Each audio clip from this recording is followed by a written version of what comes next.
Good evening, everyone. Hopefully everyone got some pizza and continue to munch. There's actually plenty over there. I have a feeling that people will be afforded to take doggy bags with them. That's always a good thing. It is pretty good pizza.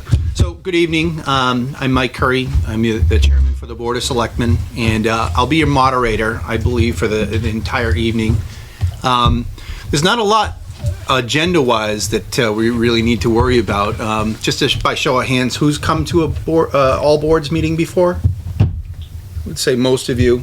I believe this is the third. Anyone? Fourth. So this is the fourth all boards meeting that we've had. I don't think I went to the first one, but I've been to everyone since, and it's been a pretty good event just to kind of look around the table, get to know people. We had it over at Camelot before, and this time we're being hosted by the Senior Center, so that's very good to be able to kind of bounce around, see the facilities. John, I know you said that you had not seen the interior of it before, but it is a great facility. I really appreciate the fact that we have this and the volunteers that help out there. So this evening, I figured we'd spend a little bit of time talking about that what is the all boards for. It's that year-end kind of a review to talk about our successes, our challenges, and then any kind of communication issues that we actually will take advantage of. Having this public forum. You can see Steve and Sean have got it on tape, so everyone with their hot mic, everyone saw Joe Biden today go after somebody. Hopefully we won't have any of those moments tonight. But speaking of that, thank you to Steve and Sean from TCTV for taping tonight. Thanks for Adam for picking up the pizzas this evening. Thank you to the Senior Center for hosting, and I feel like an NPR commercial, and you, our listeners, for coming here this evening. Chris carried them, though. What's that? Chris carried them. I did. I carried the pizzas. Thank you, Chris, for carrying the pizzas. So, all boards, we really just want to be able to kind of talk through those things. So when by way of an agenda, we'll go around the room, just make sure everyone knows who each other is, and it really just like to give your name, your position, and then the years that you've been in here in Templeton. If it's been 1 or 30 or 40 or 50.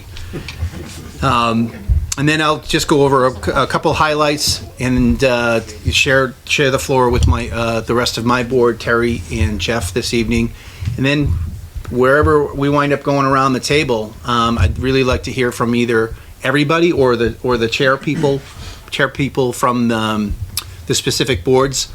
It's really about successes and challenges. So that's really the meat and potato or the pizza of the meeting this evening is that your successes, challenges, and any communication issues that you want to bring up or use the opportunity to your advantage. So great. I've already really started it off. I'm Mike Curry. I've been in town since 2013. It's almost, getting close to 7 years now. Love it. Been volunteering in town ever since I've been here. And I'm the chair. Terry will go around that way. Hi, Terry Griffiths. I moved in 1989, so I've been here for 30 years, raised 5 kids, and I'm a selectman. Chris Castrance, superintendent, my 4th year in that role. Alan Druin. I'm on the ZBA, and I've been on it for about 5 years, and I haven't made it to one of these yet, so I think I probably should. I've been in town for 64 years. Wow. How many? 80? 64 out of 80? Yeah. I know. Adam Lamontagne, the assistant town administrator. Work with Carter Terenzini, the town administrator, and the Board of Selectmen on various projects, budget, you name it, we do it. And I've been here for a little over a year. Lee Guthrie, I'm the vice chair of the advisory committee. I've been in Templeton for 49 years. Faith Curcio, advisory member. I've been in Templeton for 36 years. Amy Guthrie, advisory committee, and I've been in town since 1976. Bicentennial baby. What's that? Bicentennial baby. Oh, I wasn't an infant. Amanda Murray, I've lived here for 38 years. It's my first year on Capital Planning. George, go ahead. Oh, I'm George Andrews. I'm the Conservation Commission. I'm the chairman. I've been in town since 1967, which makes it 52 years. Wow. Dennis Rich, member of the Planning Board, Open Space Committee, and Community Preservation Committee. And I guess I've been here maybe the longest, 80 years. Wow. Congratulations. With the exception of military service and school. I'm John Hinch. I'm with the Community Preservation Committee and the Open Space Committee, and I moved back to Templeton in 1995, but grew up here as well. Tony DeJoy, chairman of the Advisory Committee, and I've been here almost 19 years in a couple of weeks, and I didn't even recognize that one. I apologize. That's what happens when years go Built my by. house now. Same here. And that was part of the building. I'm Debbie Wilder. I've been here in town for 13 years, I believe. Yeah, about 13 years. I'm on the advisory committee. I'm Dennis O'Brien. I'm on the Board of Appeals for 3 years, and I've been in Templeton for about 41 years. I'm Janice LeFave. I'm a lifelong resident, and I've been on the COA just this year. I'm Claudette Vincent. I've been in town about 20 years, and I'm the vice chair of the Council on Aging Board. Jeffrey Bennett, Board of Selectmen. I was born in Templeton. Out of the 62 years I've been on the earth, I've lived in Templeton 42. Great, thank you, Jeff. Thanks for everyone, and thanks for all your years here in Templeton, and certainly in service to Templeton as well. Serving your community is a pretty big deal. As you go to town meeting, sometimes there's 500 people in the audience, sometimes there's 20. And it really causes you to pause and say, what is it about service? What is it about being able to raise your hand and do something for free, volunteer your time? And it's significant. And I want to thank you, as a younger member in town, not by age, but by being here in town. It's a hard thing to do, and I want to just thank you for all for your volunteering service. I can't say enough about it. And tell your friends there are lots of positions that are still open out there. I would say, as a success for the town, it was a good year for volunteerism. We've got a lot of new people. Amanda, you just joined the board. The advisory committee. Capital planning. I'm sorry. And Faith just joined the AC as well. So it's very good. I think that social media might have a little bit to do with it. It seems like there's been a massive uptick in awareness, and I think Chris knows all too well that social media can be a helper and a burden. But I think awareness-wise, I think that's been a big thing this year for a lot of that spurred a lot of interest in people to say, how do I get involved? How do I do a warrant article? How do I start a petition for something? That's what I've seen within this last year, and that's certainly, I think, has helped us out. So, just speaking on the behalf of the Board of Selectmen, I certainly don't want to take any thunder from my two esteemed colleagues with me tonight. But what I'd like to do, just to kind of kick it off, put some context into this past calendar year of 2019. I'd like to highlight some of the top-level successes I believe the town should be very proud of first. First off, and I've already really mentioned it, is participation in volunteerism. I've seen a lot, and not only with my own eyes, but I've heard a lot of people talk about it throughout the community, and it's been a very good thing to see people getting involved with boards, people getting involved with events. Forgive me if I get some of the names wrong or couldn't remember them at all, but I remember this past year the crafts fair was going through a crisis. It was going to be the last craft fair until, you know, a lot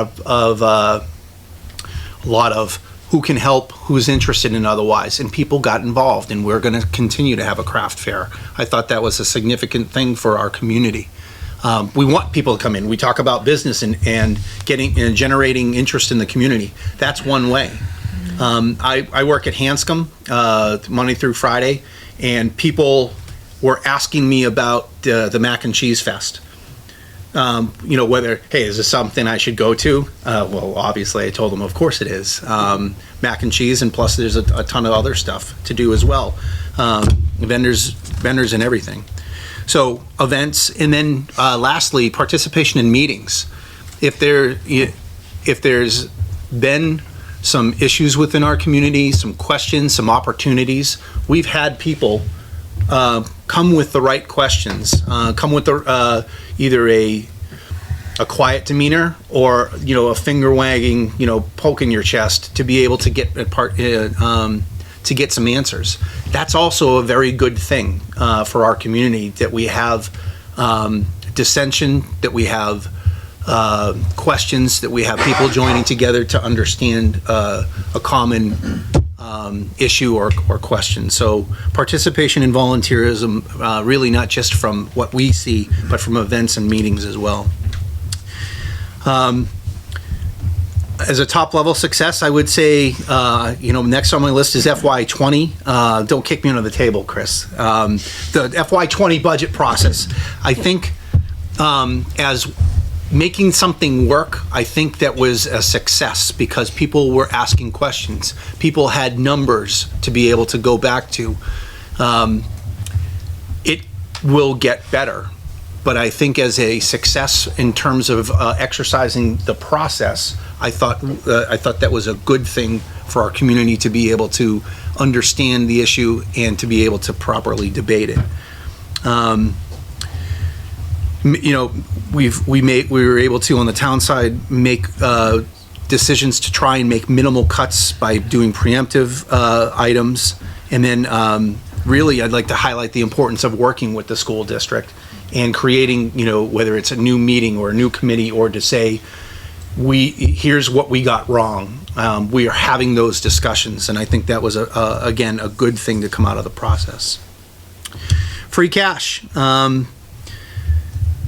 We certified free cash pretty early on in September for $1.4 million. And what that did for us was we enabled a very robust capital planning, cycle. That was huge for us as a community because we just keep getting better over the past couple of years. And I know I don't want to even steal my own thunder because I'm going to talk about it, but we had a back brief from our auditing agency and says, you are doing good. You had 17 material weaknesses, you're down to 3. I think it's 3. So being able to buy new equipment, you know, salt shed, hot box, all this summer, speaking of social media, people talking about potholes and otherwise, we have a much better way to deal with that now because we had a robust capital planning cycle. We had a very successful evaluation year in the assessor's office. It's not real fun for the community to go through that, especially when you know what housing prices and sales indexes are doing. But I saw a very fluid and well-oiled machine within the assessor's office using volunteers. We had a lot of, I believe it was just graduating seniors come actually in and work on from a, I'm missing the word, from a intern perspective. That was excellent. So we were able to use a very an eager team to be able to do that. We approved most of our collective bargaining agreements. 3-year contracts align a lot of the language. That makes your government more efficient. It makes us more aligned to be able to have smoother processes within our union employees. So that was a success. We met our MS4, I believe that's a stormwater. We had a lack of, we lost talent, and then we had requirements, and we were able to meet our stormwater federal EPA requirements, which was a very good thing for us. Understanding what could have been the other side, which is not, getting behind on work and fines. Fall town meeting, we changed a lot of zoning for marijuana business to open the door for this growth industry and economic development, and we're kind of moving full steam ahead with that as well. So that was also something that was significant for the community. I think people paid attention to that. We developed 2 host community agreements, Royalston Farm and Tempest. The Board of Selectmen approved those earlier on the year. I think it was during the summer that we did a lot of that work. Now, kind of changing it a little bit, those are some of the top level successes, and certainly as I conclude, Jeff or Terry can kind of share what their observations were, but challenges that I see that we're bringing forward into our next, this next calendar year.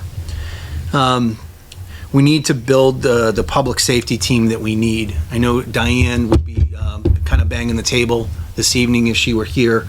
I want to make sure that when we talk about service to the community, that we have a public safety team that is ready, equipped, and able to respond to the different kinds of threats that we may have in our community. You use the word threat kind of as an overall.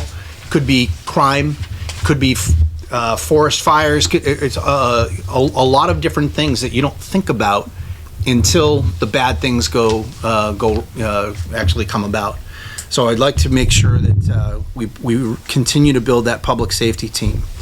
And I kind of put that in there as an afterthought, but it really right up there to begin.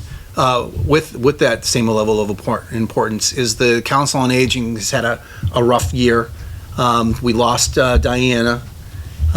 We want to make sure that we can still maintain the services and staff. So that is something else I think that has been a challenge, and that we like to go forward to try and make sure that we keep that. I've seen the numbers in the weekly report on about how many seniors come and use this senior center, and all of the value that they get out of that. We want to make sure that it's properly equipped and manned. Challenges of working on 2 budgets in a contingency of 2 different fiscal scenarios. It's very difficult to try and work on something. I think the analogy could be the in-flight plane mechanic. You're trying to operate a budget in a town, in a community. At the same time, you're trying to tweak the budget and try and make sure that everything is level funded across your community. Or, in the case of the school district, that we maximize our funding. We actually spoke about that at our Board of Selectmen meeting last night to say, how can we increase our support to the school district, because they're part of our budget. They're the major portion of our 16 million, no, more than that, $17 million budget. Approximately. But I like to say also that we are committed to supporting our requirements, all of them. That's the requirements within our municipal services, and that's the requirement that our very dedicated school committee and school district and superintendent basically say, this is what we need to educate the children, whether they're in our community or they're school choiced in. And then just lastly, as challenges, working with the school, the district to get Baldwinville Elementary ready, cleaned up and ready to turn over, and then let's make it marketable due to zoning and get that sucker back out to RFP. We had a challenge. Think it fell through at the last minute, and we're really like to look at that as an opportunity for our community. Whichever way we can, I think we're going to try and push the RFP a little bit longer this time. Tony, I know you were very involved with that, chair or on the committee? I was on the committee. On the committee. So, I But that's, again, that was a challenge to be able to try and leverage that for the I think community. we have a really good product that might need a little tweaking. Yeah. Because it was never, not really geared towards a specific sector. Right. So, so I think some tweaking and given a little more time, some of the feedback we got was not enough time. I agree. And we kind of did that after action review to say what can we do differently this time to make sure that we don't have a deal. And we really worked. We tried to go to the distance to make sure that would work. But ultimately, it's a target-rich environment for marijuana industry, and a lot of communities are saying, come on in. And then just some items to look forward to. Talking a little bit about the roads. Royalston Road is getting patched while we work to get it the federal and state money approved on. I think it was $5 million, Adam. Yeah. Really? Mm-hmm. How long is that? On the road, jeez. I mean, that they're doing. Royalston Road. Yeah, they can't. It's about 5 million. I mean, miles-wise. Miles-wise, in that range. Yep. So, but we're patching it while we're doing it. And I know that we've had a lot of discussion about the work that we've been doing out there. And we have many roads in our study that have benefited from moderate care rather than intensive care. We had the road study done a while back, and Carter, the town administrator, had come to us and say, if we're spending all of our money on one road at a time, we're never going to get anywhere. We have way too many roads that need little to moderate care, and that's basically what we had adopted. And Mr. Skozik down at the DPW has done a really good job, especially with the new equipment, or some of the new equipment, to try and make sure that we can provide little and moderate rather than trying to go put the proverbial all of the eggs in the basket. But it's really helping us to prepare Royalston Road for that major project. And also getting more streets resurfaced with our Chapter 90 monies.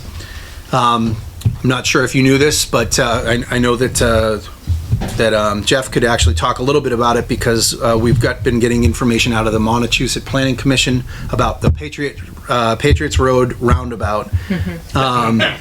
It was approved for federal and state money, and it should. I think that the construction. I say here in my notes that it should start in a few years, but I want to say I saw it was either 22, 25.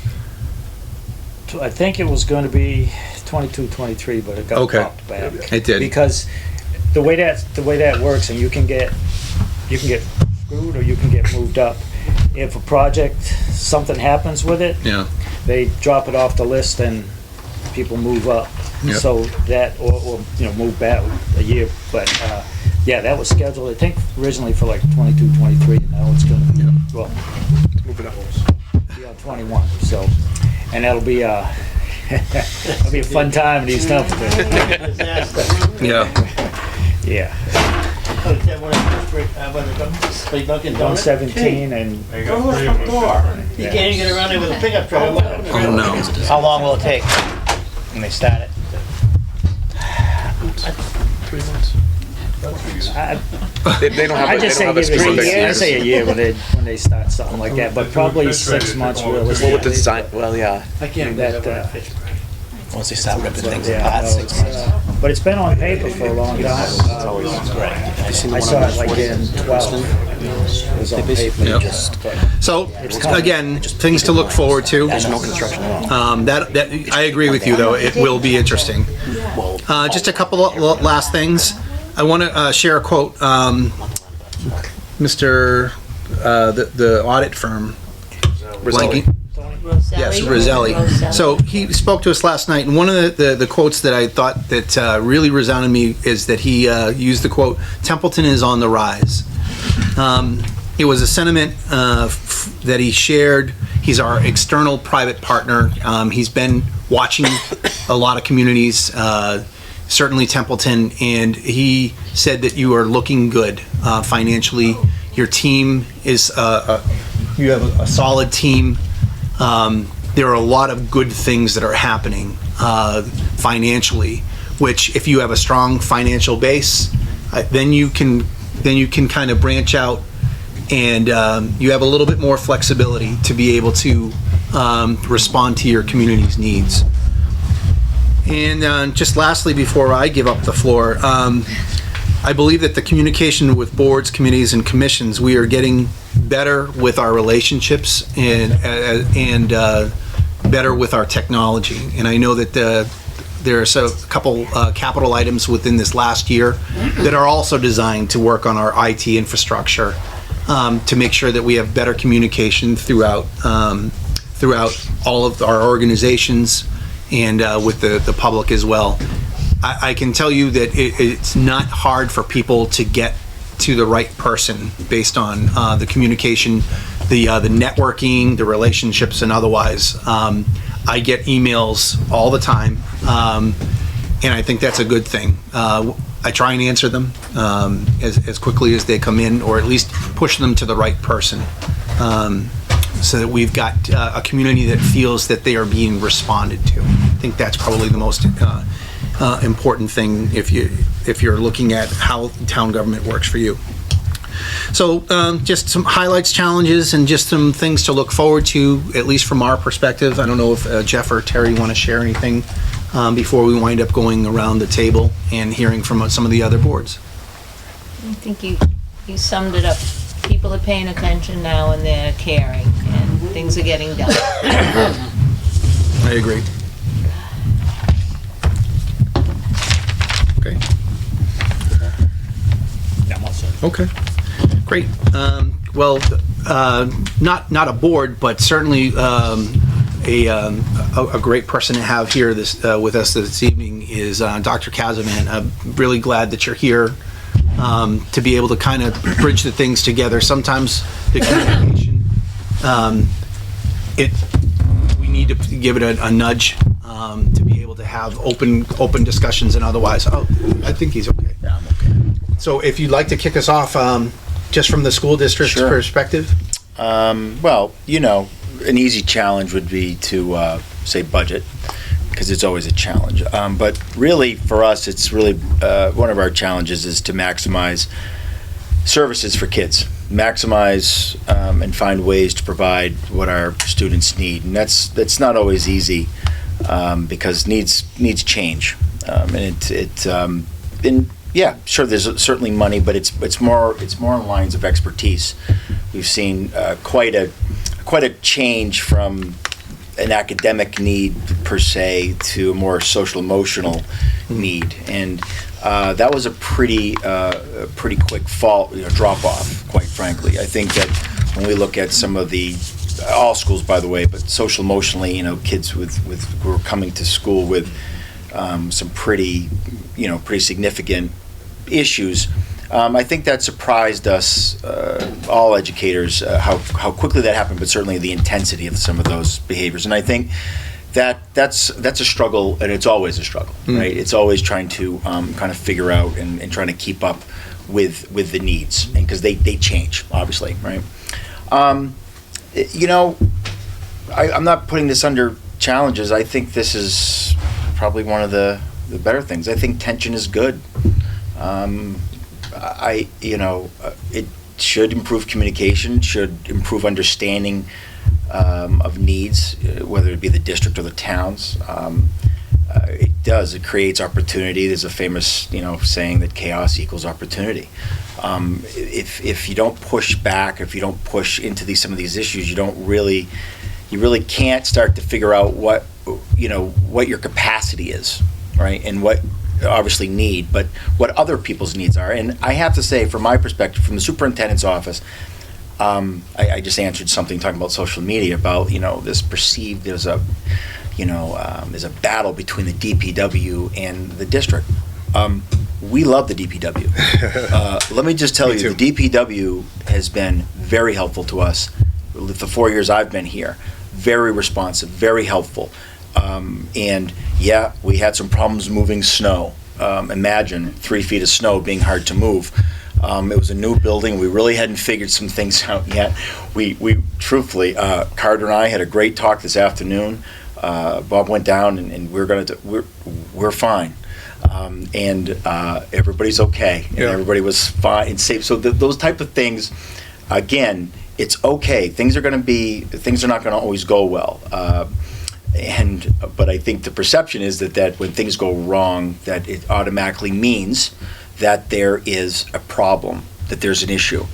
That's just not how it is, or that's not how it should be. Let's put it that way. I don't, I can't speak for everyone, but certainly from the superintendent's office, I think that through this entire process, communication was actually pretty good, quite frankly, and it was certainly civil, from my perspective. I've never once said a foul word with anyone, and I certainly had a lot of opportunity, quite frankly, whether it be on Facebook or whether it be otherwise. And by the way, Facebook is what you make of it. I think that if that's a form that some people want, then you have to make yourself available. You don't have to be a slave to it. You certainly don't have to live on there, and I do not. I try not to. Right. But that's okay. And so, look, we move on, and that's our job. We still educate close to 1470 or whatever the total number is. Our numbers have gone up. We still have 250 school choice children we've turned away. Probably I don't know how many children we've turned away in terms of school choice. We are, again, despite some saying that people are waiting to leave here, we are literally keeping them from coming in. Right. We just don't have the room. And we just don't have the capacity. We have to think differently now. We have to think smaller. We have to think like that. And so that's a good thing. Children want to come here. Their parents want their children to come here, I should say, because it's safe. We have a good educational process. We have excellent staff. People hear me say that all the time. I think they think that I have to say that. I don't. I wouldn't say anything negative, but I certainly wouldn't say anything positive if I didn't need to. I have excellent staff. Who work very, very hard, and they do an excellent job, and that's why people want to come here. In terms of what of our attribute, what happened this year so far, what was a good year, we're one of only 8 districts that receives what's called a Project Lead the Way, which is a STEM grant, science, technology, engineering, and math, K through 12. There are only 10 districts in the entire state who were quite frankly, good enough to write this grant and actually receive, again, over a period of time, close to $60,000 in terms of all of those things. Thank you. And it was a big deal. And so, of course, it's a big deal. And so we have kids who, this is our version, in the sense of vocational offerings. We really can't offer the type of, we can't offer, all the vocational offerings that we'd like to. Again, we have to think smart, right? But that STEM is where the state of Massachusetts is going, quite frankly. You won't hear an argument from me that children shouldn't learn how to change a tire or how to take care of their finances. With all due respect, I will simply say a lot of that should be done by parents, okay? But what we know as schools is that schools are taking on quite a bit more responsibility across the board. So we do have financial literacy. We do have those type of things. Are we teaching children to change tires? Not yet, but maybe soon. So one of the things we're looking to do is to maximize opportunities again, through the volunteer, right, through our internships, for employment opportunities. We have really an incredible amount of students who want to work. When you ask them, what do you want to do? I like a job. I want to go work. I want to do this.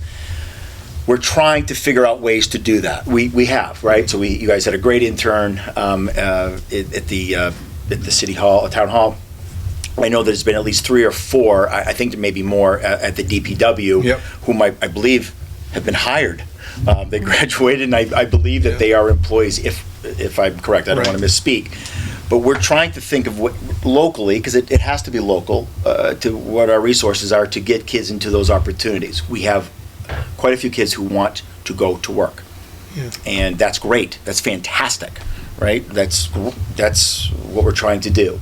So we're trying to maximize those ideas and those services and work with the towns, to do that.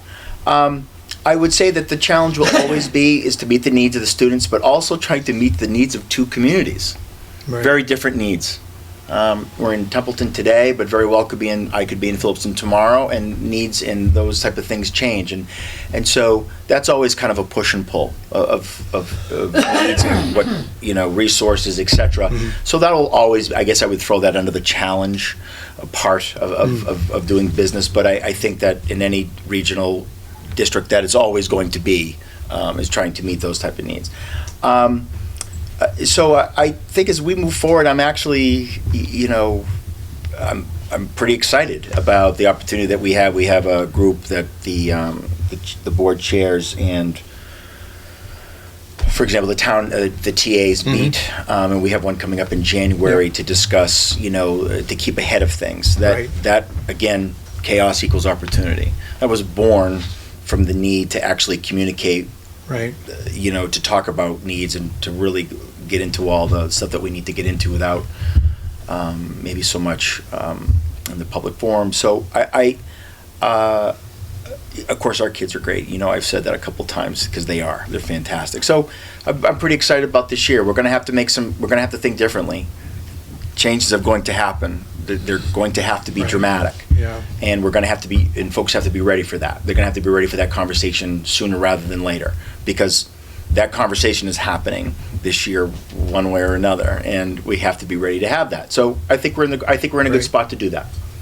Excellent. Thank you, Chris. And I think your marketing for some of the other things like the STEM, the showcasing the school and what the kids are doing, I think it's fantastic. Yeah. That's, again, social media is a great way to be able to get that marketing out there to show people what's going on, and I love it. Yeah. It's great. The PD, I could literally name all the departments. They are excellent with us, and we have I believe have a good relationship, a good working relationship with them. And so, again, moving forward, it's going to be great. Let's put it's going to be. I'm going to be positive about it. Thank you, Chris. Thank you, Alan. Yeah, I just haven't been to a meeting yet, and being on the ZBA, just figured I'd have some input and listen to what other boards and people have to say. I don't really think I was going to get any big information on how I make decisions on the ZBA, but just to hear different points of view, which I haven't, just take the opportunity to do so. Anything on the horizon? Anything you see? Nothing big. With the ZBA, it's usually like zoning board of appeals. It's a lot of times boundaries.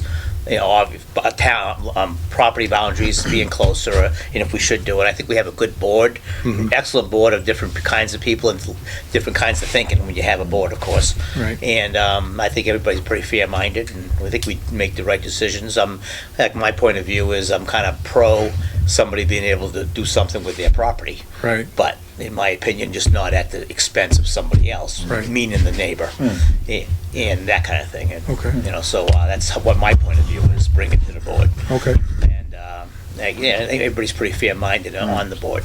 Great. But just coming here, just like I said, I am curious if I never get to hear what people think about us as a ZBA.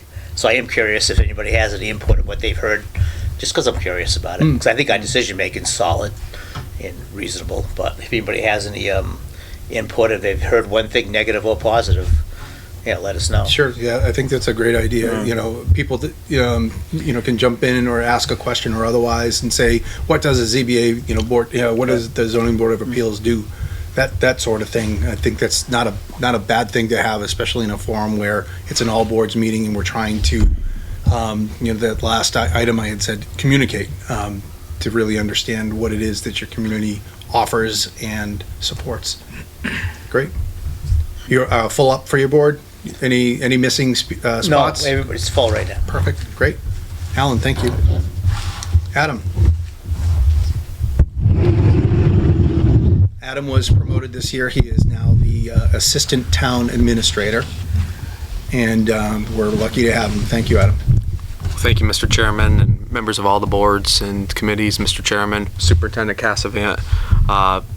It's amazing how time flies right by. I mean, it just seems like the other day when I was meeting with all these boards and committees as a part of the goals set forth by the Board of Selectmen, and we have a great group of volunteers, no question. I mean, the chairman mentioned how important it is to recognize volunteers, and we're certainly doing everything we can to make sure that happens. And I know I'm pointing out what you highlighted earlier, Mr. Chairman, and like the superintendent said, we just went earlier today and we grabbed the pizza for the All Boards meeting, and we had a great discussion. We chatted about various different issues, like the snow issue, and Carter Terenzini, the town administrator, Dr. Casafiant, have already been working on this with the DPW director. So, I mean, we have a great relationship. There's no question. It comes down to, bless you, it comes down to, the fight over the allocation of resources, I want to say. That's probably the best way, but that's budgetary. And every district has their challenges. It's how we go about doing it. And I think, quite frankly, it was very pleasant for the most part. I mean, it was, and I mean. No, it was. I'm laughing because I'm thinking about things, but I mean, yeah, it was. We had good conversations when we met, absolutely. I agree. So, it's how we move forward. That's the question. How we can, like the chairman pointed out, economic development. Looking at the Baldwinville Elementary School, that's going to be a priority. I know Chairman DeJoy of the advisory sat on the Baldwinville Elementary School Disposition Committee. I sit on capital planning with Amanda Murray. So I'm there providing support as much as I can under the direction of the Board of Selectmen.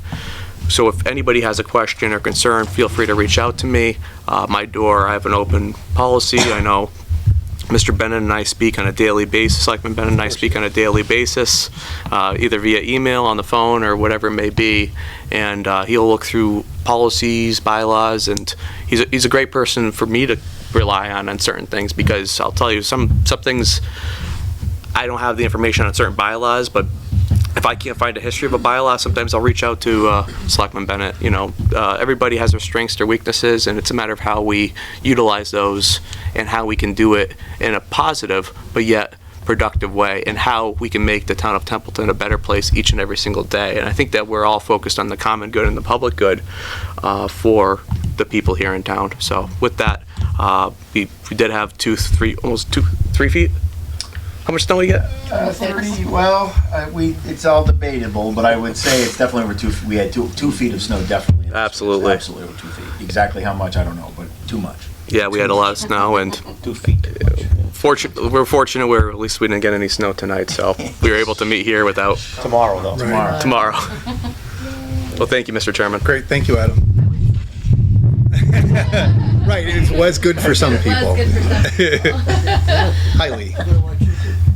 How are you? I'm doing well. Yourself? I mean, we can speak as individuals, or you can speak as board. It's really up to you. Sure.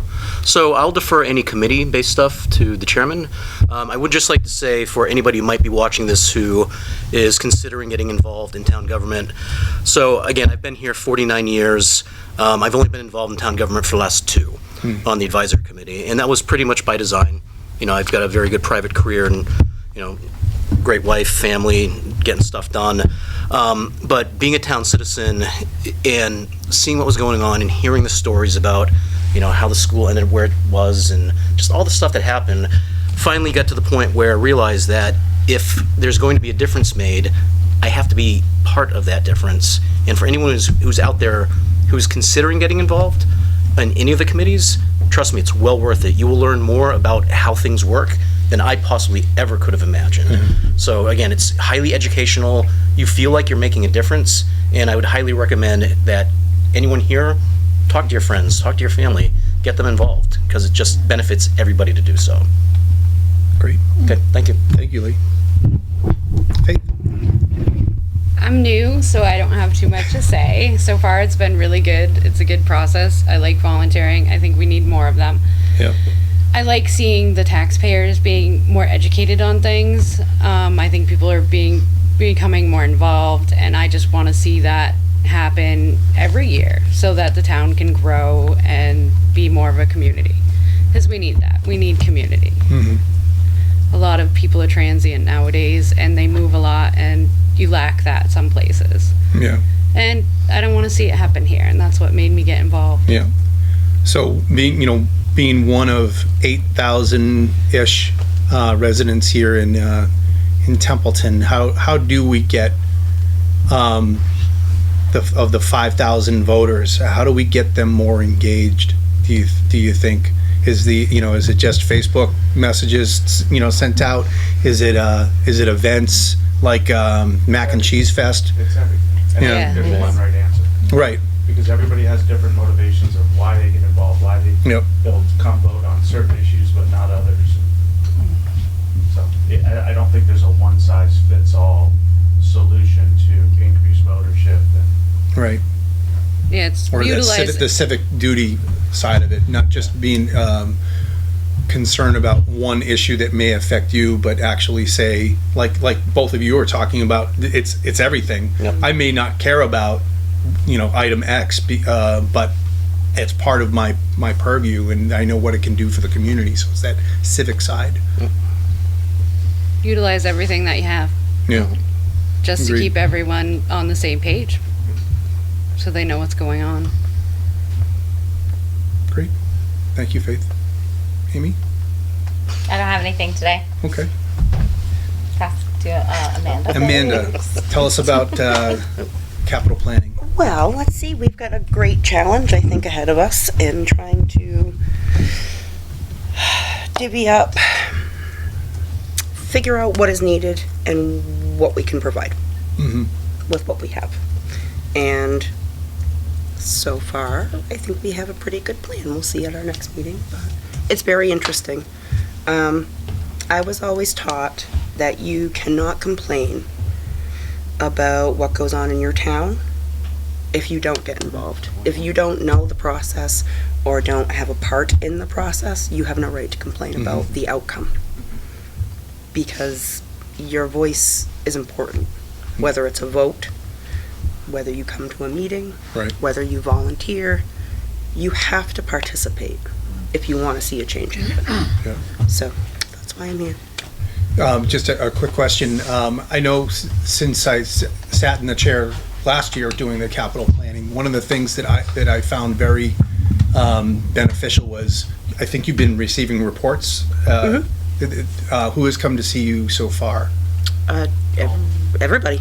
Okay, you've already met with everybody, and that's a huge piece to understanding what are the constraints, what are the weaknesses, what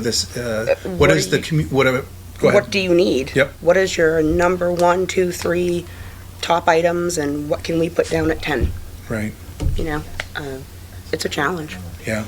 For our viewers, could you say, qualify everybody? Chief of police, fire department, DPW, Public Works, sewer.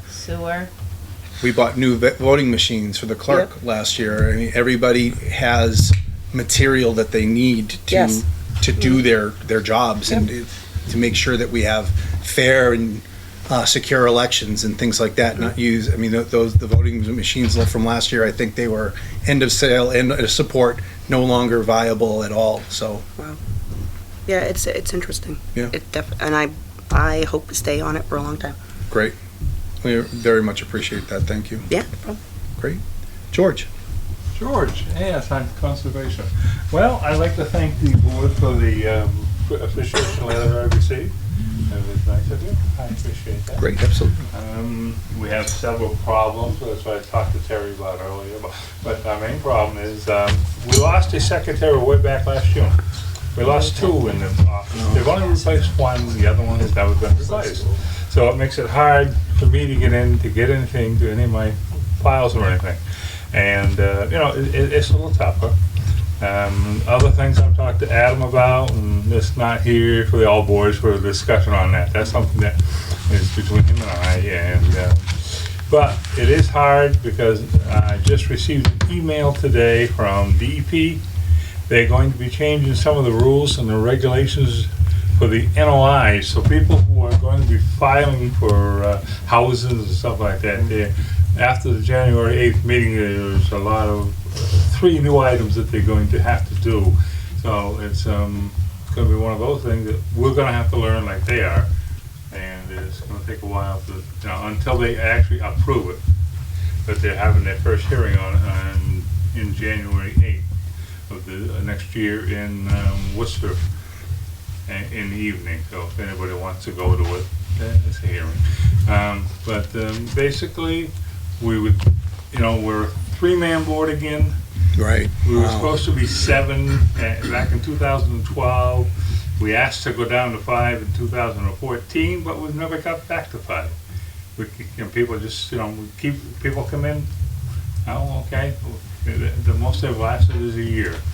And the last person we just lost was because he was only in town, he worked in town, and he was living in town, and then he's gotten too busy in his work area, so he's left also. So now we're back down to 3 people. Okay. And it's a hard job because when we go out on site walks, we try not to go alone. Right. Because if there's a problem, there's a big problem. So at least 2 of us have to go, and that's what we do most times. A lot of times we try to get all 3, but because everybody's schedules, it's hard. And some of the simpler ones, like a swimming pool or something like that, well, I can do that alone. That's no big deal. But a lot of the other stuff is you have to have 2 people because of the amount of wetlands in this town, and the area that people try to put stuff. They tell you they're going to do this, going to do that, and they squeeze it over this way a little bit where it don't belong. And they move. It's hard to follow through with it. It's hard to follow through it. It's hard, and a lot of times. In fact, we got 2 right now that order of conditions. 7 years ago, they were supposed to send us paperwork for the COC. Oh, got a note from a lawyer. Well, we need to have the COC done. Wow, that was 7 years ago. Why wasn't it done then? When he was told to do it. Right. And one of them, the landlord says, "No, you're not coming on my land." Well, what am I supposed to do? We can't go on the land. We can't do nothing. We're going to see it from the road. That's all we can do. Other than that, we've had a fairly good year. We've been busy. Yep. We've been very busy, and hopefully, with the snow, we got a little breakage. Right. We'll work on getting some volunteers. We can't go do our sidewalks because we can't see what we're looking at. Right. And all the snow. So it's going to be a few months before we get back out there. Okay. But little things we can go do, like the roofs and stuff like that. Right. And other than that, we've had a pretty good year. Great. Thank you, George. And I took the notes with what you led off with. I'm taking notes as well, so that's good. Thank you. I appreciate that. Thank you. Great. Dennis. I'll talk about the planning board. The planning board has had relatively quiet year this year, although I'm sure you've noticed there's been some construction of homes around in the area. Most of those were done as A&Rs, didn't require involvement of the planning board.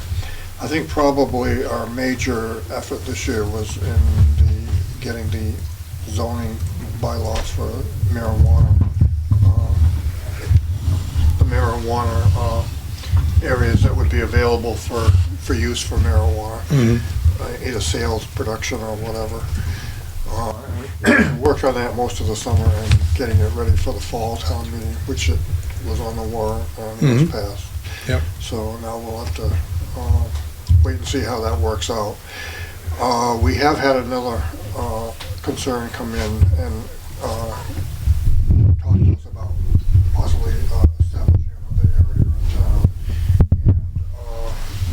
And came in to ask questions and to see what we'd be requiring of them to provide for information. And we're going to be meeting with them again in the future, so we'll have to see how that works out. Yep. Otherwise, it's been pretty quiet. Mr. Chairman, if I can also add, Dennis was also on the Baldwin Elementary School Disposition Committee as well with Mr. DeJoy. I didn't want to, I mentioned Tony earlier, but I wanted to highlight that Dennis also served. Great. Thanks, Dennis. And I think Joy will cover the issue with the open space and community preservation. Kate. COA. Well, as you can see, you're here, it's beautifully decorated, there's plenty of activities. I think for the most part, the elders, the seniors in our community are pretty much satisfied with what's going on. I suppose they could be picayune. But I have to admit that I had applied to be on the board. We only have, as far as I know, we have 3 members. I believe Donna Sands was, okay. So she's now on the board. So you really have only 3.5 members. So we need 2 more members, and I don't know what difference it would make. I know that when I came on it, I spent literally hours and hours. I read through the guidelines that have been printed out that have been proposed by the Commission on Elder Affairs for the state of Massachusetts, the Commonwealth of Massachusetts. I read through the bylaws, at least the ones that I was given. I was given a 3-ring binder, and they were dated from 2015, the morning of our last meeting, which was November 15th. I happened to look on the website for the town, and I discovered a second set of minutes for 2017. However, Carter Terenzini had told me that the select board had never approved of the minutes, either the 7/15 or the 17. So that's something that needs to be dealt a challenge with. of I don't know, record keeping or Yeah. a repository. We do have Right, plenty I of understand. minutes. I read the minutes back to 2016, all of the minutes, and they're fine. They give it a little information. But I know that when I began the meeting, I didn't know maybe about a third of the people in the room. I did ask if people could sign in so that I would know people's names, because I think it's polite, to say, I'm afraid I don't know you. I know John here, and a couple of other dentists, but I don't know the names of everyone in this room. So, but instead of accepting that I wanted to sign in so that I could talk to people, I was met with a barrage of angry, we don't sign in, we don't do this, we have somebody who takes attendance. Well, if I don't know who's attending, I think it makes it difficult for me to run the board meeting. We had, I looked through as I say, the guidelines from the Commission on Elder Affairs for the Commonwealth of Massachusetts. And I just picked out a few things. I didn't know. This was all new to me. Apparently, everybody else in the room knew. And if they did, they didn't say. I was told that these were guidelines, that we did not have to follow what was said. I did call the commission. They did have a meeting on Tuesday morning, but I think we were busy shoveling snow. I was thinking of going. It was in Hubbardston, and I'd hoped to get there, but I didn't get there. It said that quarterly we should look at the budget. That is, the board should look at the budget. Now, that seemed reasonable. There was no reason I would ever suspect that there would be any problem. But when I asked the Susan, I can't remember her title now, for a copy of the budget, she said, no, you don't need that. So I went to Kelly Pontbriand, who was very helpful, explained a few, gave me copies, explained a few things. I brought them to the meeting. I thought it was something that we would look at. That's very nice. A 2-minute item, great. We were fulfilling the guidelines, but we were, doing due diligence, as it were. But I didn't expect there to be any controversy. Sue said, well, why didn't you come to me? I said, I did, and you turned me down. So I went to Kelly, and I hated going to Kelly because I know how hard she works. We don't need the play-by-play. Yeah. But she is also a very gracious and very helpful person. Mm-hmm. So we had a look at this. What were some of the other things? But there were several things within the guidelines. Not every time I mentioned something from the guidelines, I was told that these are just guidelines, that we don't have to do this, that only larger towns or cities have to have their budget approved. It doesn't say that in the guidelines. It simply says review the budget. I certainly wouldn't expect to find, I had no idea or expected to find anything. A lot of, when I sat on the advisory committee, there's manuals for boards of selectmen. There are manuals for all these different things, and I think the term that you use, guideline, I think is a good one. That they used. What I would say is a challenge, because it sounded like, I jotted down some of the challenges that you threw out there, but challenges of training and procedures and really understanding how your local organizations basically run. I think it's unfortunate that if you came in, you didn't feel that there was a standard operating procedure or a local copy of that. Well, I write that down as a challenge so we're all kind of. Well, there were 2 training sessions that I know of for members of the COA. Yeah. One was in Hubbardston, that was on Tuesday morning. As I say, it was difficult to get to. There had been another one up on the northeast corner of the state a few weeks ago, but it was over an hour. It would have been 2 or 3 hours of driving for anybody that wished to attend. So I had thought the Hubbardston one. Right. I sent but their emails guidelines, around. It's really how does this facility work? How does all of the volunteers that are part of it? It's swell. It's not about what a book is going to tell you or Well, otherwise. I would at least to disagree from a local perspective to say, as you pointed out when you walked in, it looks nice. There's a lot of activities and otherwise, so there are good things. I didn't want to just hit the first meeting I Go ahead. attended. There were 3 of us. We selected officers.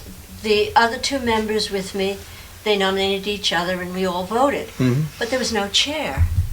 So there was little me. I had just arrived. Mm-hmm. I hadn't had a chance to do this due diligence. And so I was elected chairman. But being elected chairman, I wanted to know what were the ins and outs. I do due diligence. I like that. Okay. I have a reputation of nitpicking and making sure everything's in order. I do know that I one. did not expect to find any problem. I just thought this is going to be straightforward, but I'll have a look and see what it says. And instead, I was met with this barrage. And I admit, I was trying to be nice. I must give that up. Because people were calling out during the meeting. They were, I was chairing it. They were not waiting to be recognized. They were just calling things out. They were being rude. They weren't listening to what I had to, my explanation as to why. I wasn't questioning. Let's frame it as a challenge then, rather than going down that rabbit hole of why is it a challenge. I hear you. It was terrible. Did you have? I can just say that I work for the housing authority, and all of my seniors love this place. Yeah.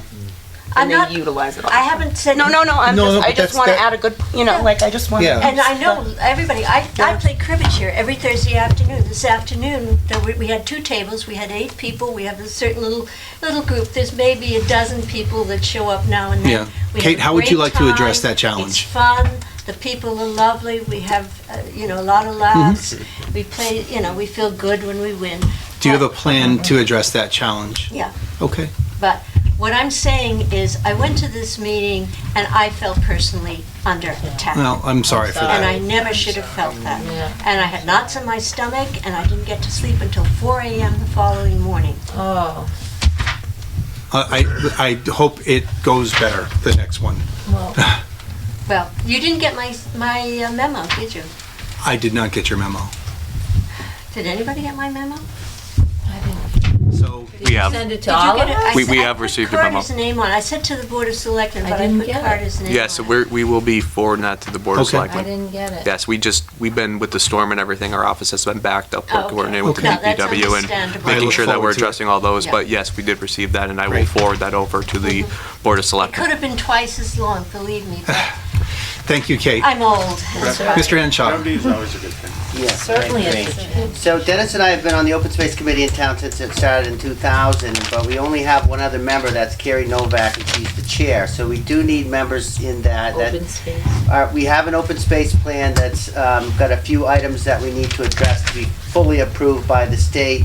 This plan enables us to seek, land grants and other grants from the state in collaboration with the Conservation Commission. So, that's the challenge of that committee is to getting some more involvement. We're also on the Community Preservation Committee, which is tasked with helping the citizenry develop projects that meet the different categories of funding. We have a significant budget available to do things such as preserve open space, historic preservation, affordable housing, and recreation. Absolutely, yeah. So those 4 categories, we have monies available, and we're always bringing projects come to the CPC, and then they are evaluated to ensure that they meet the state statute, and then they are voted on by the committee with the dollar figures attached to present to the select board to be put on the town meeting warrant. Terry, did you have a question? Sorry, you said affordable housing, because we just had an issue recently where we had to, twice we had the right of, we had to refuse for the Daniel. Yes, and so we've had discussions about an approach towards that as to how the town could address that through community preservation funds. And the recommended path is to form a affordable housing trust. And so we've had some discussion about doing that. That would formally set up a trust fund with trustees who would be responsible for the expenditure of the monies, so that they then could purchase the affordable unit, and then when it turns over, the money is reverted to a revolving fund, or however you want to think of it. Those monies would be annually appropriated or sought by town meeting to be put to the trust fund or another affordable housing use. So the statute requires that 10% of the annual appropriation to that community preservation fund be set aside or spent on affordable housing. 10% on historic preservation and 10% on open space. We have 65% that is then put into a general budgeted reserve, which could be used for any of those 3 categories, as well as recreation.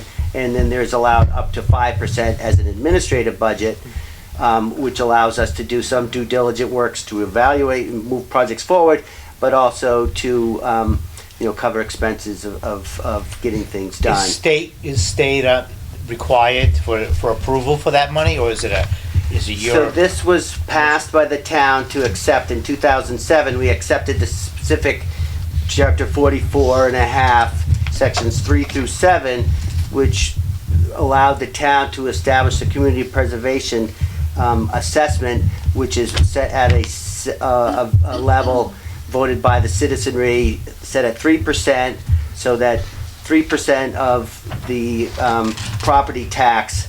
So if your property tax bill was $1,000, you would have a $30 assessment.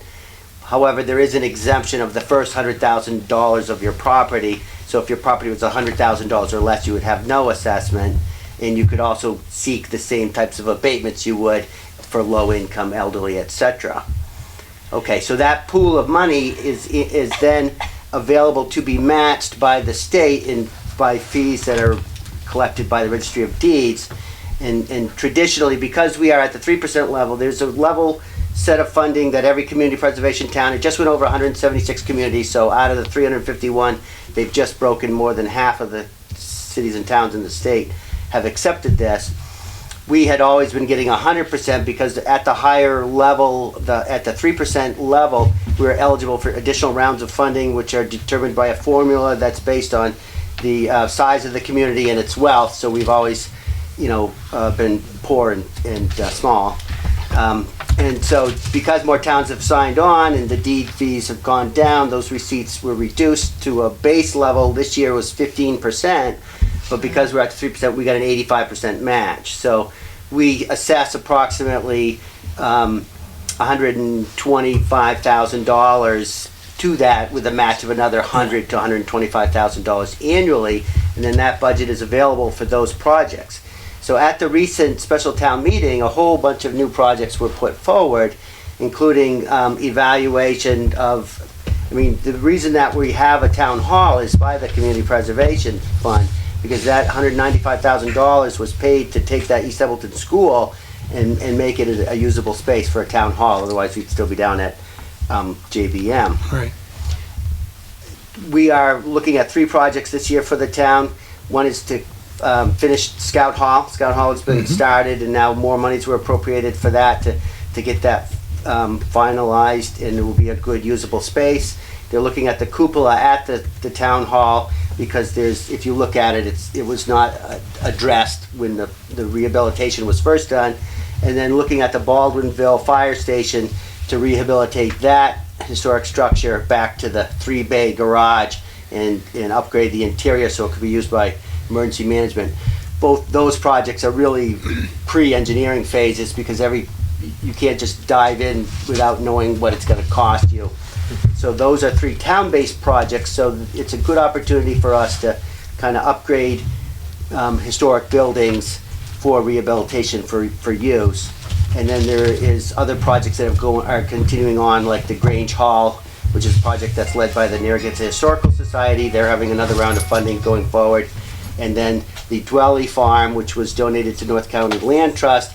We have had projects there. Most recently, we spent some $8,000 to build some bridges for trails and things like that, and they're going to do some more work down there to make it available to the community for open space. So those projects all require a lot of process, and we have asked and spoken and met with Adam and Carter and Lori about how can we get support from the town to make sure the expenditure processes go forward, because we have to approve the bills, move the warrants forward, volunteer board. We do have an administrative budget. We could contribute to some of that money towards the town if it was an allowed use, to support moving that forward. Like Gilman Waite Field, we moved the ball field because it was positioned incorrectly. So that's another good new use, is they've just changed the statute to allow us to spend money. Prior to a couple years ago, any recreation project had to be bought by CPA money. Now you can rehabilitate existing fields. So, whenever there's a project that might meet community preservation funds, it's a good idea to come to the committee and see if it's an allowed expense, because one of the caveats is if you appropriate money from the general budget and then you come and ask for it, it's not allowed because you'd be supplanting existing money. But if you haven't got that money approved first, come to the CPC first, see if it's allowed, and then you don't have to use other funds if these are available. And what we've been able to do is to leverage these funds for grant opportunities. So if there's a state match required, that's how we purchased 96 acres down on Dwelly, on Dudley Road, through this match grant program.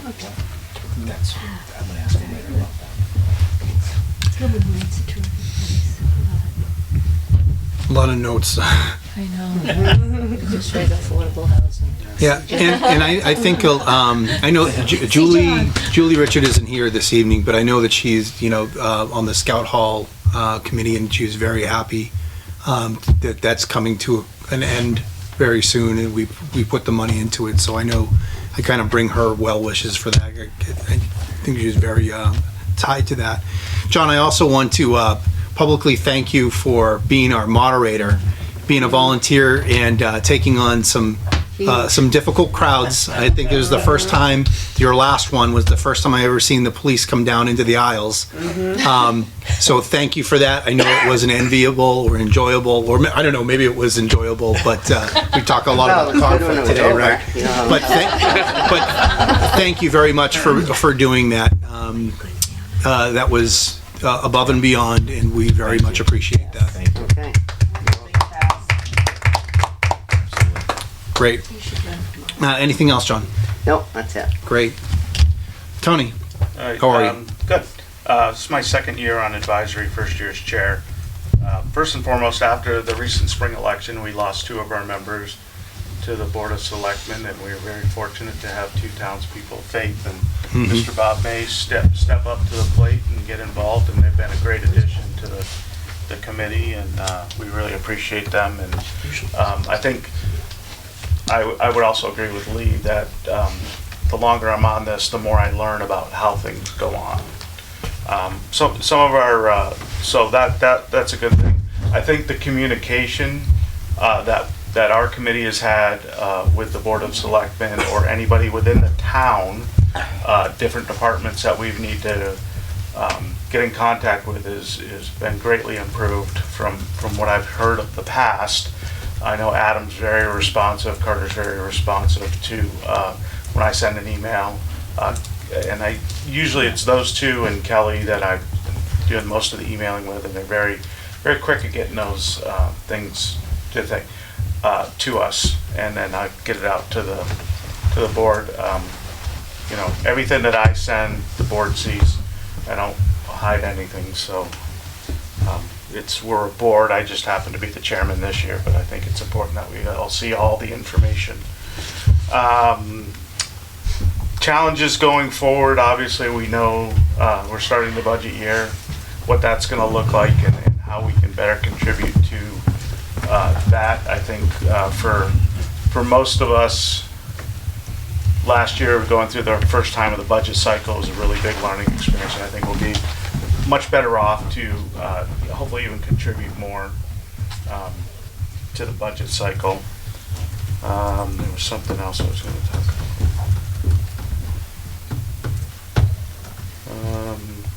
I think one of the big things for the people watching, they have to understand that the advisory committee is there for the townspeople.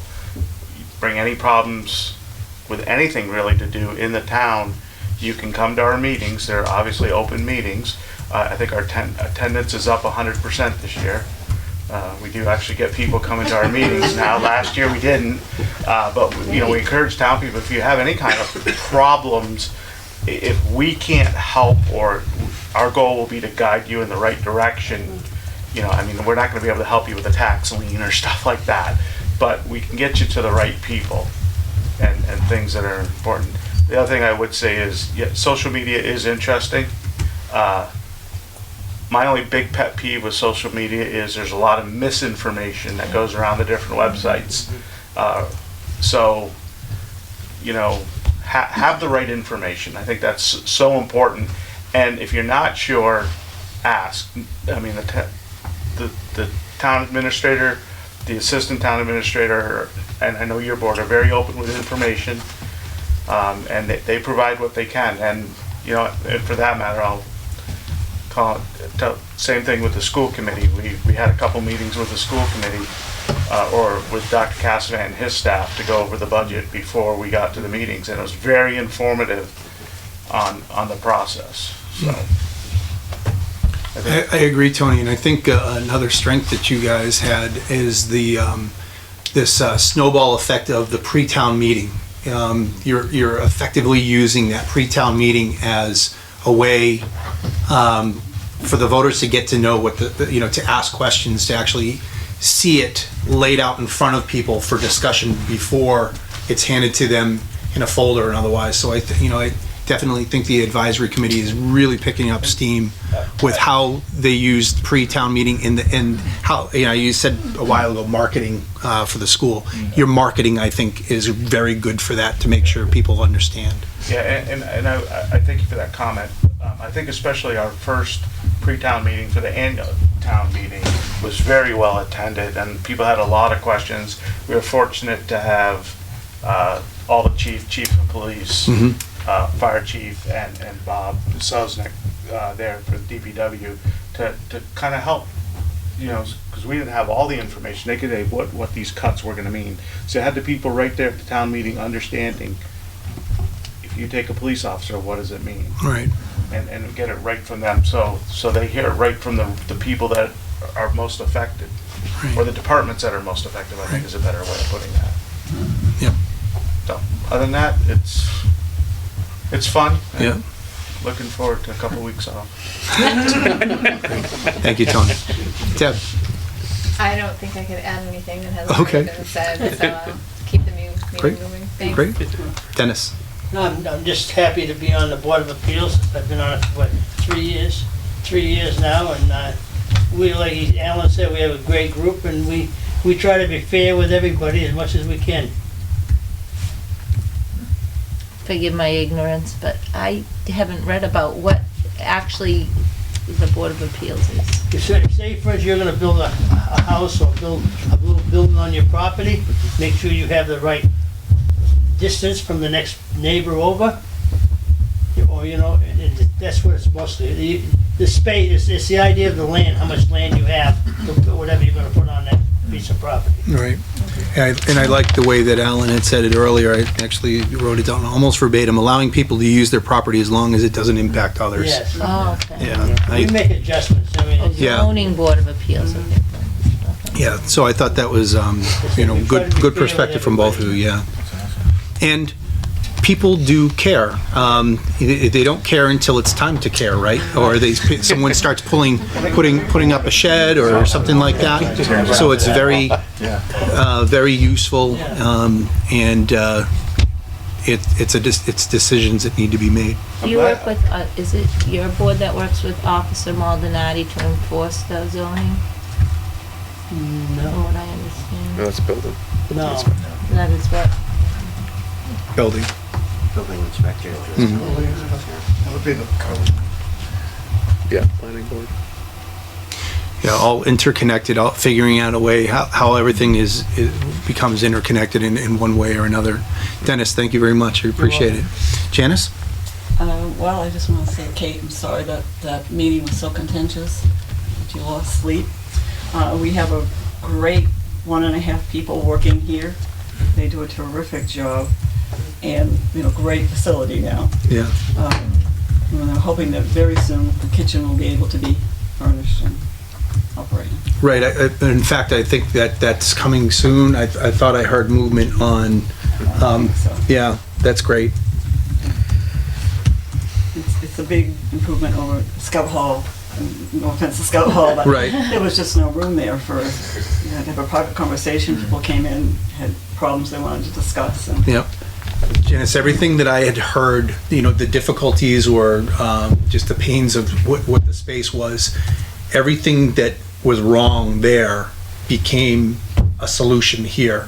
Right down like John Kaplis, I think he had his office in Scout Hall when the Council on Aging was there, and he would talk about the difficulty with just having conversations or counseling or otherwise, to the point where even if you wanted to play pool, you had to get everyone get out. Yeah, I got to, so it's very difficult. So I 100% agree with you that we have gone in the right direction. And like I said in the beginning, and Kate, I don't think that you heard me say this in the beginning. It's certainly a priority for us. I want to get the public safety team to where it needs to be, but right after that is Council on Aging, making sure that we've got an appropriate amount of services.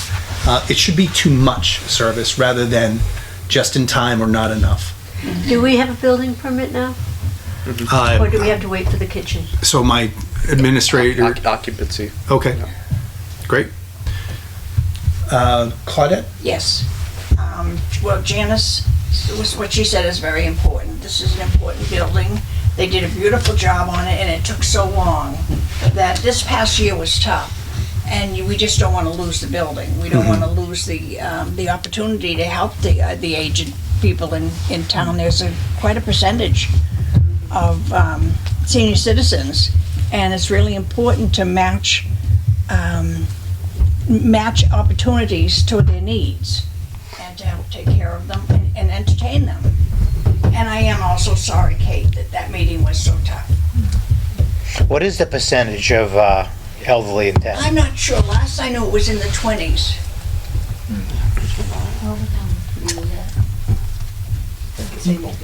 I think it's more than that. He's gonna look. I was gonna say, it's a little more than that. The majority of my applicants. I think it's higher than that. It is higher than that. Yeah. What's the definition of elderly? I thought it was a state of mind. Well, I thought that we couldn't find the doors. Do you have a breakdown of what's elderly? Is it 62 plus? Do you have a breakdown of 62 plus? 6, 7, We have our lunch on the 20th. Hopefully, I know that's quite a few. We have quite a number of people that are already So, applications for what? just something that I know that I've been trying to do within having transparent government is a very good thing, because it doesn't matter. A couple maybe about an hour ago we were talking about what do we get for town meeting, who comes out there, they come out for issues and otherwise. Well, data drives a lot of these issues, and having transparent government, Tony, I think you're 100% on the mark. If someone calls Chris's office, they've got information for them. They call the town administrator's office, they get information for them. I'd like to see even quicker, so people that with computer access, smartphone access, or otherwise, are able to actually go in and say, what is that quick piece of information? I want to know how this is affected. What's the median household income, that sort of thing. But I just went 55 to 59 in our community, 1,300 residents. 60 to 64, 631. 65 to 74, 618. 75 to 84, 883. This is, again, out of 8,000. And then 85 or over is 414. It's still fairly significant. So your point is very well made. But again, that's the kind of the government we're trying to get to, so people have that information and they can make the decisions a little bit quicker. I'm sorry. I got one question. I would just like to know, like you're just saying, how do we get people to go to the town meetings? I mean, that last one was terrible. It was sad. Well, actually, We talked about we've talked about postcards. We actually had before we were really trying to trim down the budget. We had devoted, I think it was about $2,000 for postcards that would go out. We tried to get with the light and water department to envelope stuff. Because not everybody's going to go, sorry, Steve, not everyone's going to see the cable channel. Not everyone's going to see the Facebook thing or otherwise. But I think it's got to be that multi-prong approach to say it's got to be in the newspaper. Everyone consumes their information differently, and we have to just be mindful of that. Go ahead, Dennis. The newspaper, we don't know, that's almost obsolete now. Right. But it's the thing is, a lot of people say, well, it doesn't concern me. Or, just like they'll go to the meeting and with one topic they'll go and then they'll leave. Right. I mean, That's it. And sometimes that's even worse if they That's go and worse. just do or move a question. Yeah.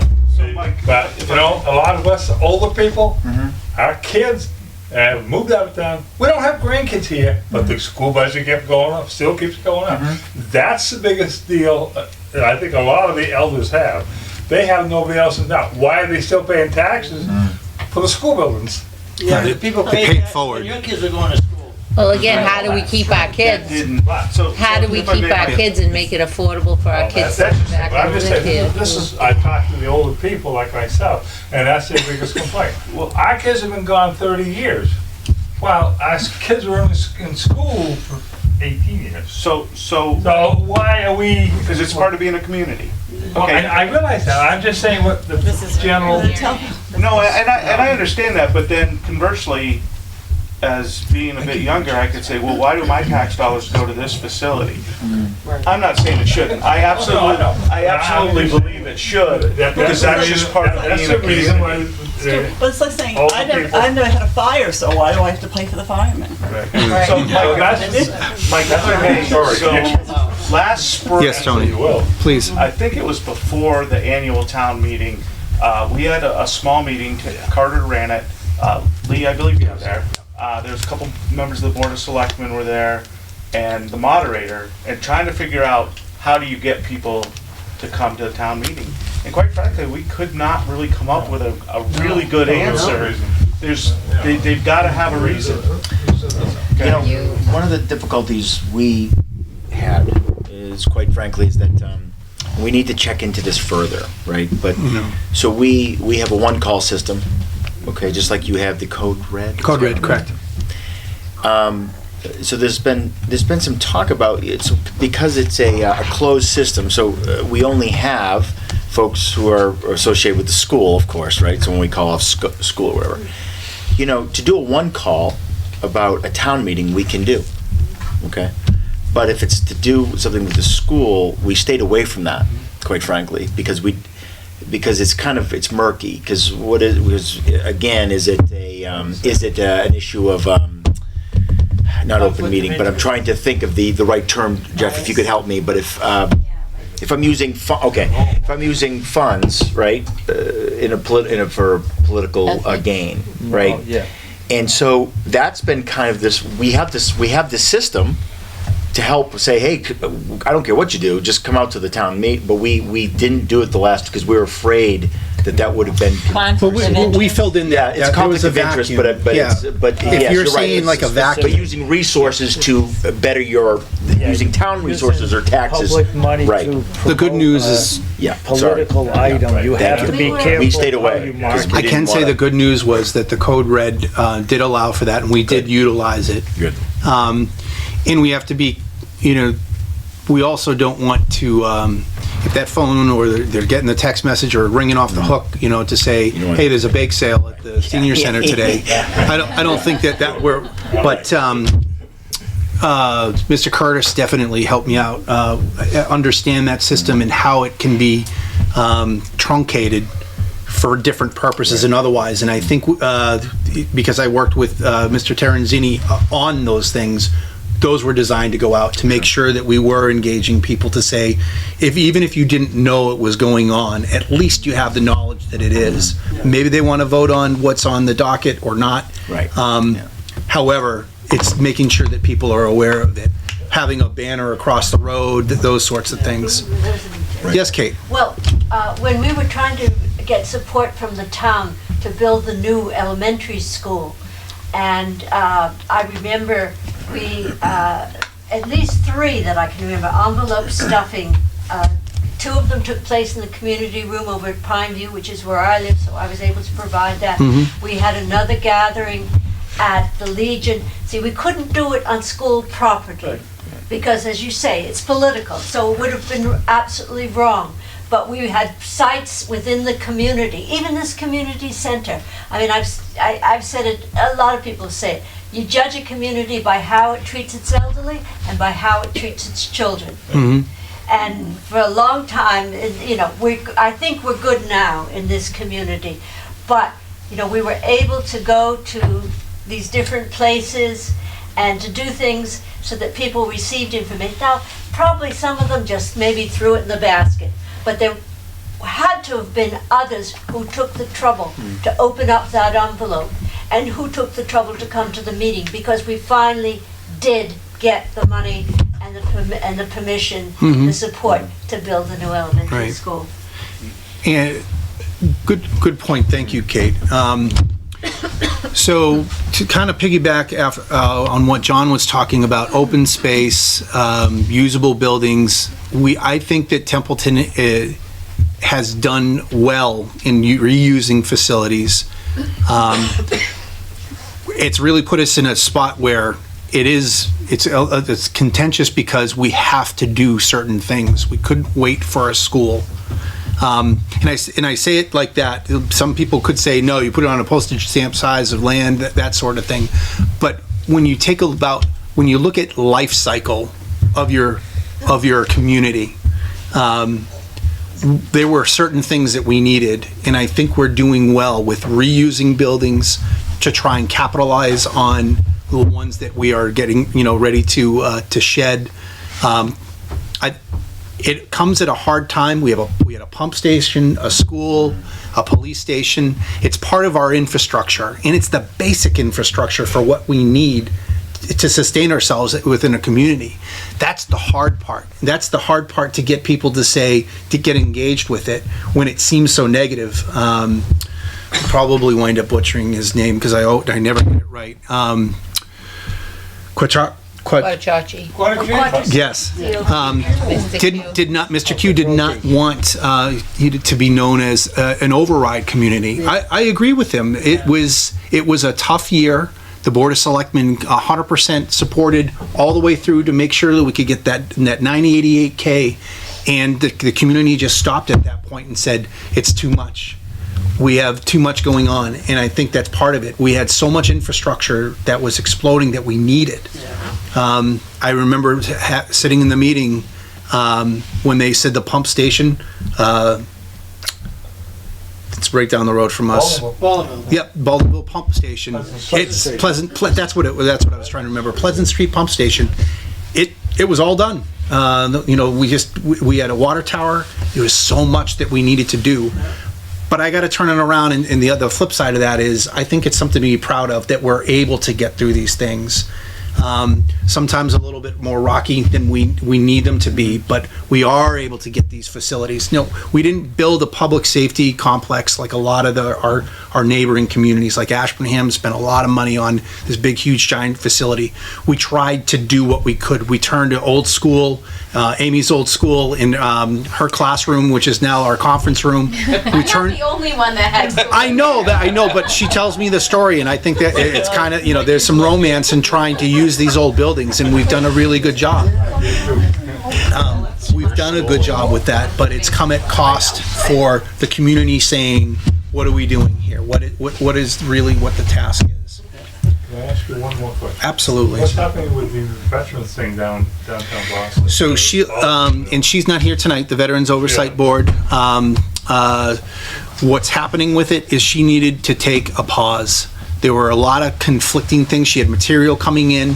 We had it's not a problem, but we needed a little bit of time with the abutting landowner to be able to make sure that everything was good to go. And she was trying to get it for Veterans Day, and it just wasn't going to happen. We gave her a little. We told her, you can take a breath. You can take the room to do it. So it is going forward. We're just yes, absolutely. I heard the land was contaminated. And that was part of the understanding what was going on.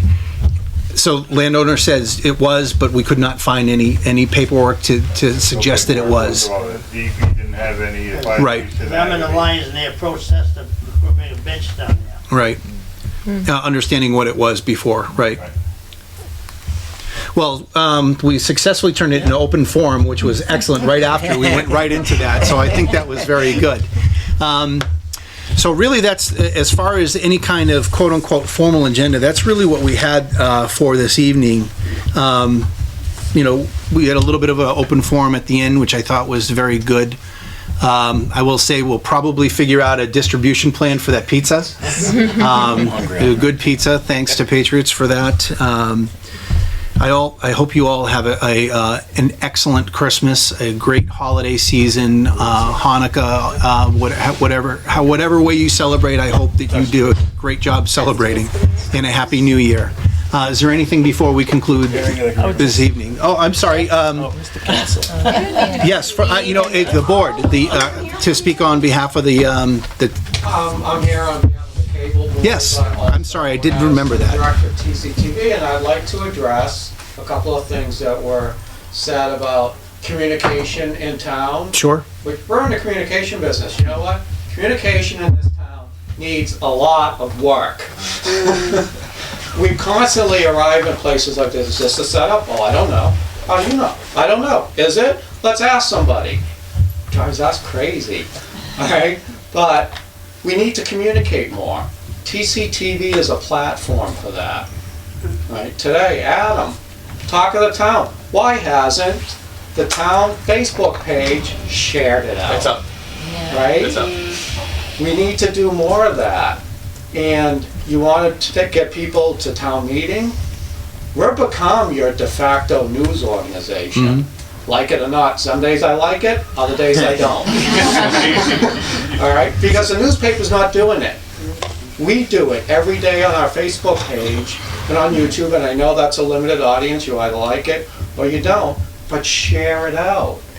It's your platform. It's not mine. It's the townspeople's platform.